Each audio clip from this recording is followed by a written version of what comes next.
so long. You're dirty. Body bumping on the block. You're dirty.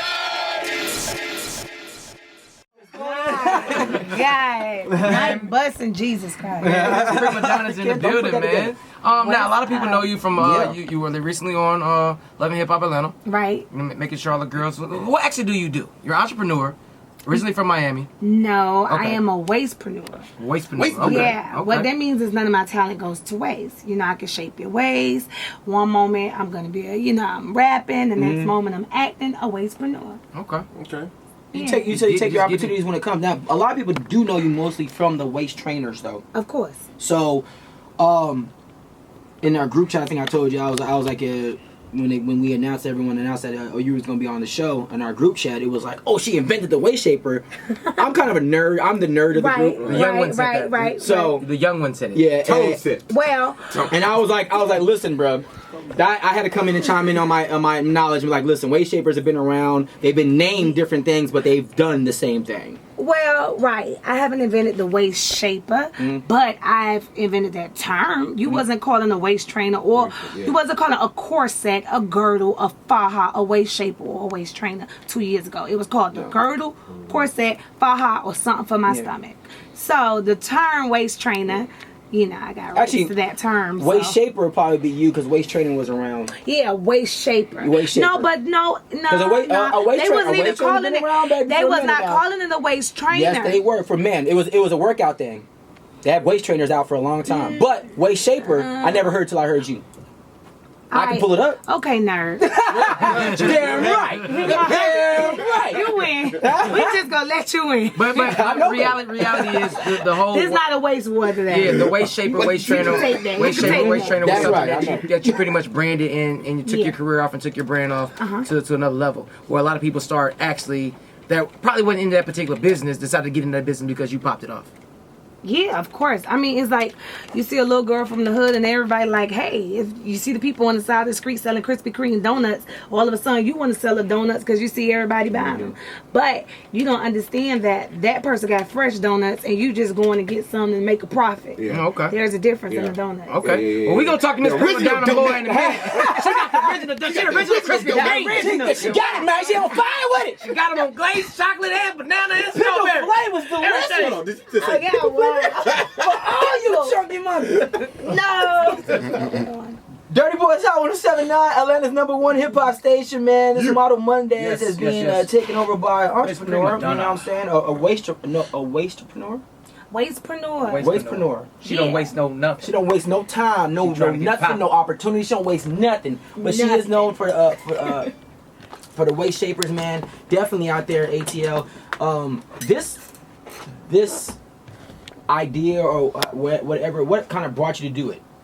Actually, to be truthful, I just had a baby and I ain't like how I looked, and honey, I ain't have no money for no surgery. So I tried it out on myself. That was the easiest way for me to do it, and I just had to tweak it because I'm African American, and it was at the time it was made for the I want to say Colombian woman, a smaller frame, nobody thick and curvy. Right. So I had to tweak it. And I literally, I literally went in the kitchen of my house, and the rest is history. And in the kitchen. Cook up, let me cook up. Using the trap. Yeah, look at the, everything about the flick of the wrist these days. So I got to tell you, I was in the kitchen. I was in the kitchen. and I was beating that thing, like, put it on me.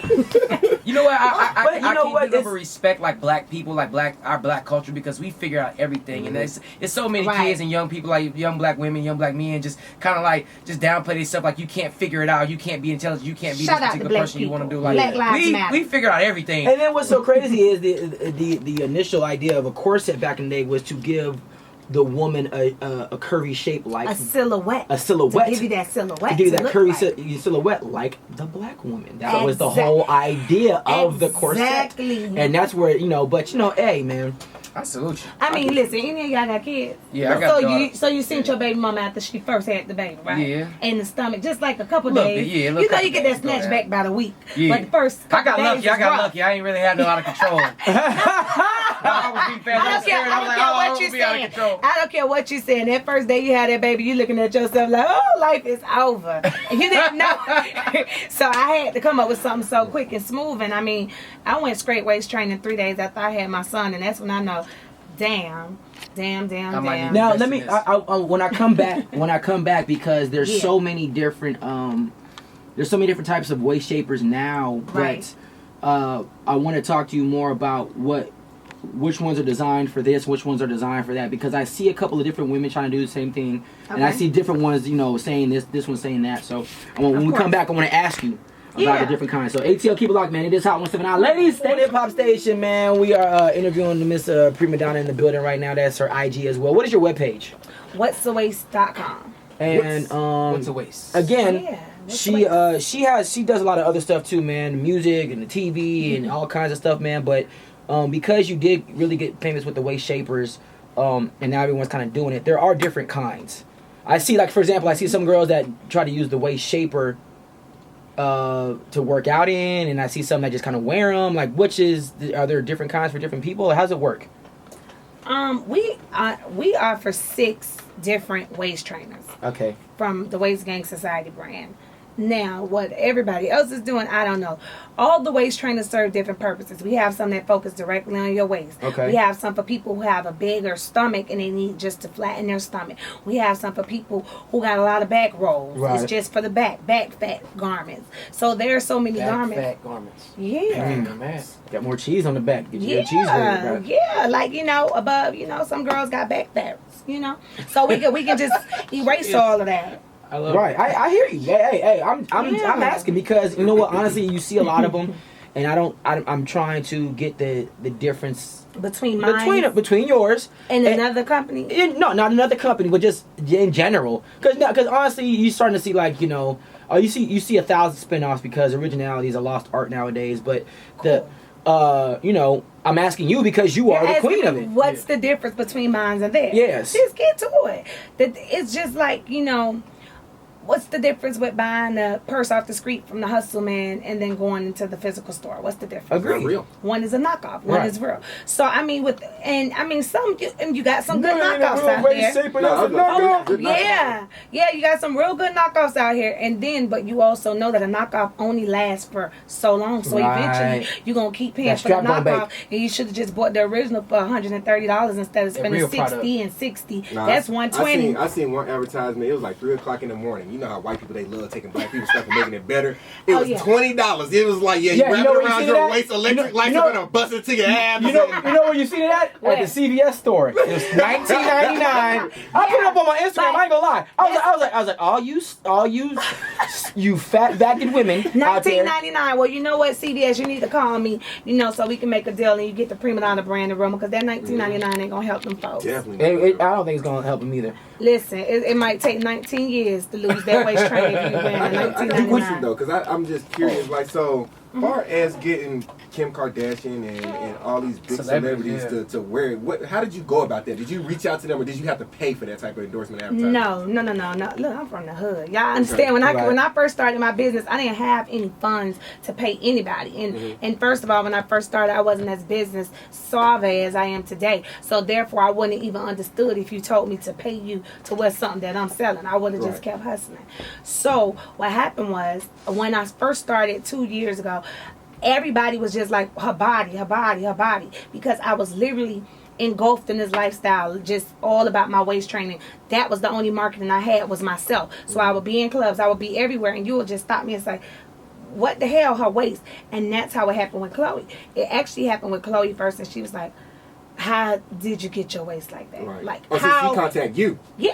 Oh, wow. They reached out to me through a mutual friend. We had a mutual friend. They hang on a lot of and I thought it was a joke. No, seriously, I really thought it was a joke when somebody was like, oh, Kim wants your shape. And I'm like, girl, I ain't got time to be playing with you today. Right. And it was a real serious, and it became an obsession.